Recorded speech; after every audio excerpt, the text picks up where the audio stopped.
बढ़िया लगी है यहाँ पे।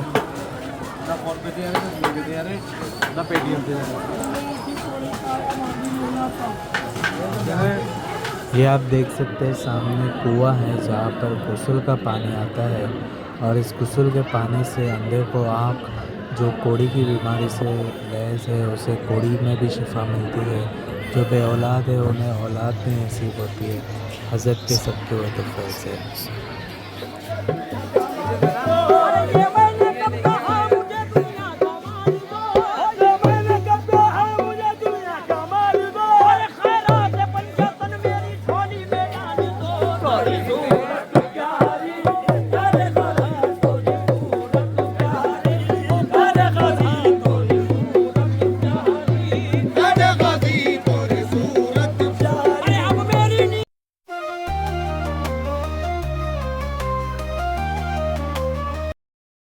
वालेकुम फ्रेंड्स, आपका स्वागत है मेरे चैनल पे। आज हम जा रहे हैं एक ऐसी दरगाह शरीफ पे जो कि हज़रत गौसे आज़म से 65 साल पहले और हज़रत सैयदना गरीब नवाज से 120 साल पहले इंडिया पे आए थे। तो आपको लेके चलते हैं उस दरगाह शरीफ पे और उस दरगाह शरीफ की करामतें बताते हैं, और वो दरगाह शरीफ कौन सी है, किधर है, कहाँ पे है, कैसे जाना है वगैरह सब आपको इन्फॉर्मेशन देने की कोशिश करेंगे। तो बने रहे हमारे इस वीडियो में, पूरा एंड तक ज़रूर देखिएगा, पूरी इन्फॉर्मेशन देने की कोशिश करेंगे। तो आइए चलते हैं। केसरबाग बस स्टेशन है, यहाँ से आपको बहराइच के लिए बसें मिल जाएगी, तो यहाँ से आप जा सकते हैं बहराइच शरीफ। देखिए ये बस डिपो है, यहाँ से बहराइच के लिए बसें मिल जाएगी आपको 7 नंबर से। यहाँ पे टाइमिंग्स वगैरह भी लिखे हैं। ये दरगाह शरीफ हज़रत सैयद सालार मसूद गाज़ी रहमतुल्लाह अलैह की है, जो कि लखनऊ से 120 किलोमीटर दूर बहराइच में मौजूद है। यहाँ आने के लिए आपको लखनऊ से बसें मिल जाएंगी, जो कि केसरबाग बस स्टैंड से आपको मिल जाएगी, जो कि 3 से 4 घंटा लेगी आपको बहराइच शरीफ पहुँचाने के। और इसका किराया लगभग 200 रुपये के आसपास होगा, तो आप बहुत ही आसानी से बहराइच शरीफ पहुंच सकते हैं। ये हम लोग अभी बहराइच बस स्टैंड पहुंच चुके हैं, और यहाँ से आपको ई रिक्शा मिल जाएगी, जो कि दरगाह तक आपको पहुंचा लेके सिर्फ 20 रुपये लेगी।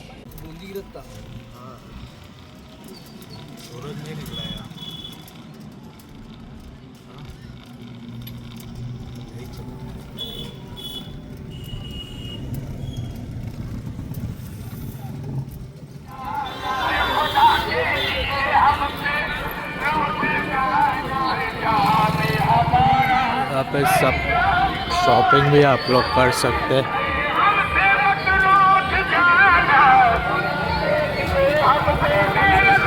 हज़रत का उर्स चल रहा है, तो यहाँ पे बहुत सारे ज़ायरीन आए हुए हैं, आप देख सकते हैं यहाँ पे।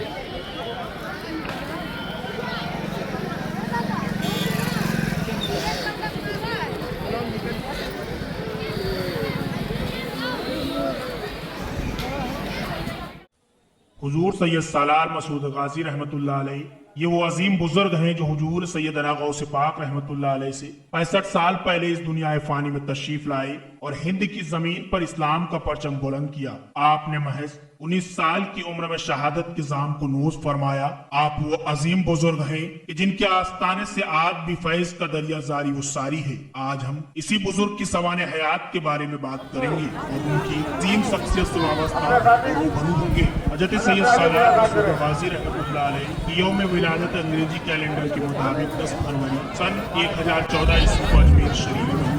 आपके वालिद का नाम सैयद साहू सालार गाजी, आपकी वालिदा का नाम कद्र मोल्ला है। वालिद की जानिब से आप अलवी सादात है, यानी खानदान बनी हाशिम के फर्जंद है।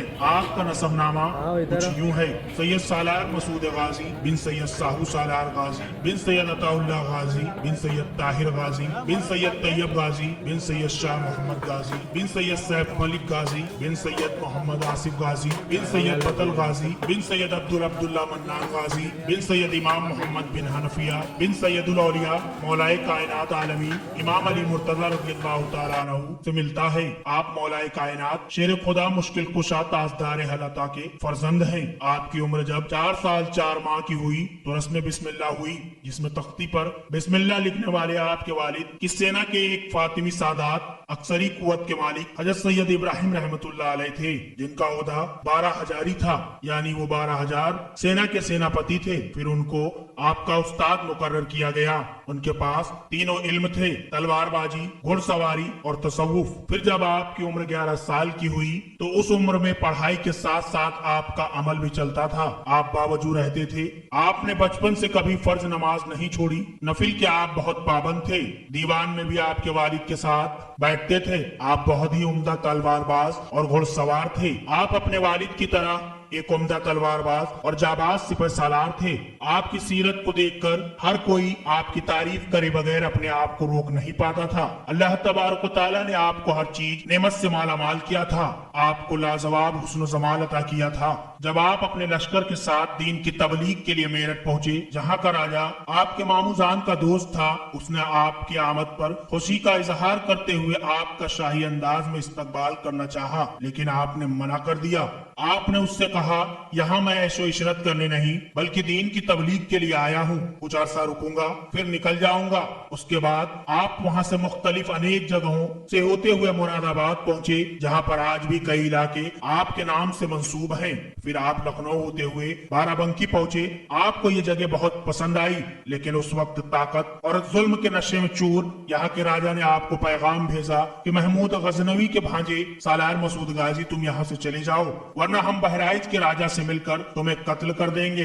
आप पर इस बात का कोई असर नहीं हुआ। के बाद राजा देवनारायण और भोजपुत्र ने आपको धोखे से कत्ल करने की कोशिश की, लेकिन अल्लाह के फजलो करम से उनकी साजिशें बेनकाब होनी पड़ी।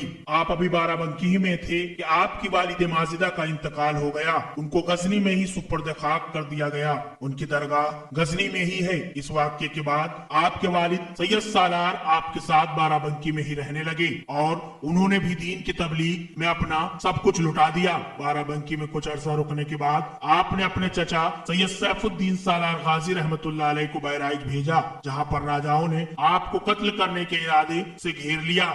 जब यह खबर आप तक पहुंची तो आपने बहराइच की तरफ हिजरत कर ली और आखिरकार आपने 27 रमजान 423 हिजरी में अपने मुबारक कदम बहराइच की सरजमीन पर रखे। आपने सभी से प्रेम मोहब्बत का रवैया अपनाया, जिससे लोग आपसे मुतासिर हो जाते। आपकी शोहरत हर तरफ फैलने लगी। उस वक्त श्रावस्ती, बहराइच, गोंडा भी सटे हुए जनपदों में राजगढ़ इस बात से भयभीत हो गए कि आपने बस्ती के राजा सुहेल देव को अपने चचा सैफुद्दीन गाजी को भेजकर ये पैगाम दिलवाया कि मैं अमन और शांति के साथ अपने मजहब को लोगों तक बताने के लिए आया हूँ। यहाँ चंद दिन दीन की तबलीग करूंगा और फिर चला जाऊंगा, लिहाजा मुझे मेरा काम करने दे और आप अपना काम करें। ये सुनकर अपनी ताकत के घमंड में चूर महाराजा ने सैफुद्दीन सालार गाजी को गिरफ्तार कर लिया। जब सैयद सालार मसूद गाजी के पास ये पैगाम आया कि आपके चाचा को बस्ती के राजा ने गिरफ्तार कर लिया है, तो आपको बहुत गुस्सा आया, मानो आज कहर बरपने वाला है। आपने मुबारक चेहरे पर यह गुस्सा साफ तौर पर देखा जा सकता था, क्योंकि अल्लाह के जो खास बंदे होते हैं वो जमाली होते हैं, साथ ही साथ जलाली भी होते हैं। आपने कहा, कोई बात नहीं, अब सालार मसूद गाजी खुद जाएगा और उन्हें जंग की दावत देकर आएगा। आप बखूबी ये जानते थे कि उनसे मुकाबले में आपकी सेना बहुत कम है, लेकिन आप तो गाजी थे। आपकी रगों में उस हस्ती का खून था जिसने खैबर को उंगलियों पर नचाया हो। आप तो उस अब्बास अलमदार के भतीजे हैं जिन्होंने 1.5 लाख का लश्कर चंद घंटों में अकेले खत्म कर दिया हो। आपके रगों में करबला की जंग का उबाल मार रही थी। आपकी बहादुरी मौलाए कायनात की मुबारक निस्बत की गवाही दे रही थी। जब सैयद सालार मसूद गाजी बहराइच आए तो आपका मकसद बिल्कुल भी जंग का नहीं था, लेकिन कुदरत इलाही को जो मंजूर था वही होता है। इस पर किसी शायर ने क्या ठीक कहा है कि मुद्दई लाख भला चाहे तो क्या होता है, वही होता है जो मंजूर खुदा होता है। शायद अल्लाह रब्बुल इज्जत को आपको इस काम के लिए चुन लिया था, क्योंकि जब इमाम हुसैन रज़ियल्लाहु ताला अन्हु को करबला बुलाया गया तब वो भी जंग की नियत से नहीं गए। और जब मेरे मसूद गाजी बहराइच आए तब आपका भी कोई इरादा जंग का न था। आपके मन में एक सवाल पैदा हो सकता है कि जब सालार मसूद गाजी रहमतुल्लाह अलैह जंग के लिए नहीं आए तो उनके साथ लश्कर क्यों था। तो इसकी वजह ये थी कि आप ननिहाल की तरफ से शाही खानदान से ताल्लुक रखते थे। आप सबने सुना होगा कि सुल्तान महमूद गजनवी आपके सगे मामू थे, आप उनके चहेते और आप सिपह सालार थे। इसी की वजह से आपके साथ आपके चाहने वाले भी तशरीफ लाए। आखिर वो दिन करीब आ गया जब मेरे सालार ने लाडले हैदर कर्रार के हक और बातिल के बीच जंग जारी हुई। जंग में तलवार उठा ली। अब हर तरफ हाहाकार मचा था। जब सैयद सालार ने अपने दोनों मुकद्दस हाथों से तलवार चलानी शुरू की तो ऐसा लग रहा था कि करबला की तस्वीर निगाहों में उमड़ आई है। आपके हाथ से चमकदार तलवार मानो दुश्मनों को ये बता रही थी कि हक वालों के हाथ में जो भी होता है वो कमाल का होता है। आप जिस तरफ घूम पड़ते इलाका साफ हो जाता। आपकी तलवार की ये धार देखकर बातिल घबरा गए। हर तरफ कयामत बरपा थी। बाज सूफिया फरमाते हैं कि तारीख इस्लाम में अगर किसी जंग को करबला की जंग कहा जाए तो वो जंग के सैयद सालार मसूद गाजी रहमतुल्लाह अलैह की यही जंग है। ये आप देख सकते हैं सामने कुआं है जहाँ पर गुस्ल का पानी आता है और इस गुस्ल के पानी से अंधे को आँख जो कोड़ी की बीमारी से लैस है उसे कोड़ी में भी शिफा मिलती है। जो बे औलाद है उन्हें औलाद भी नसीब होती है हज़रत के सबके हुए तोफ़े से।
ये आप देख सकते हैं हमें यहाँ पे नियाज भी मिल चुकी थी अल्हम्दुलिल्लाह।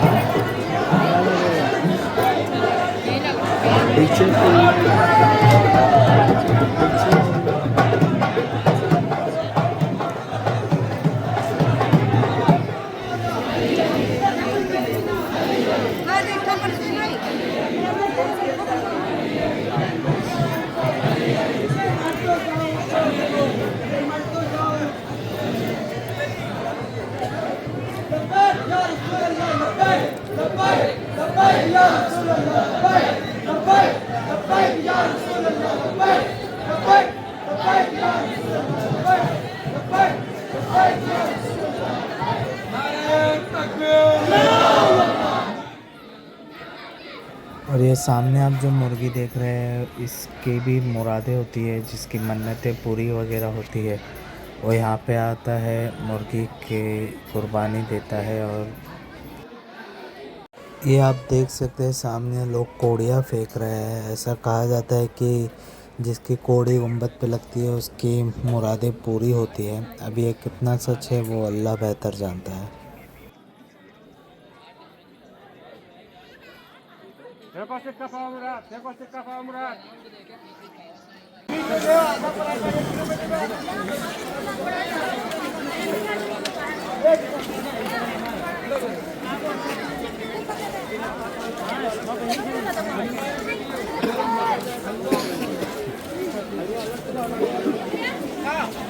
तो देखा आप लोगों ने कि इस दरगाह पे किस तरीके से हुजूम आया हुआ है।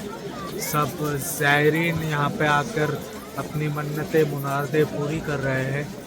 और इस दरगाह पे आला हज़रत फरमाते हैं कि इस दरगाह पे जब आओ तो कम से कम 50 मिनट तक खड़े रहो, ताकि इस जगह पे हज़रत खिज़र अलैहिस्सलाम हर 50वें मिनट में हाजिर देते हैं। तो आप भी आएंगे तो इंशाल्लाह आप भी कम से कम 1 घंटा यहाँ पे गुजारें और हज़रत खिज़र अलैहिस्सलाम को तलाश करने की कोशिश कीजिए।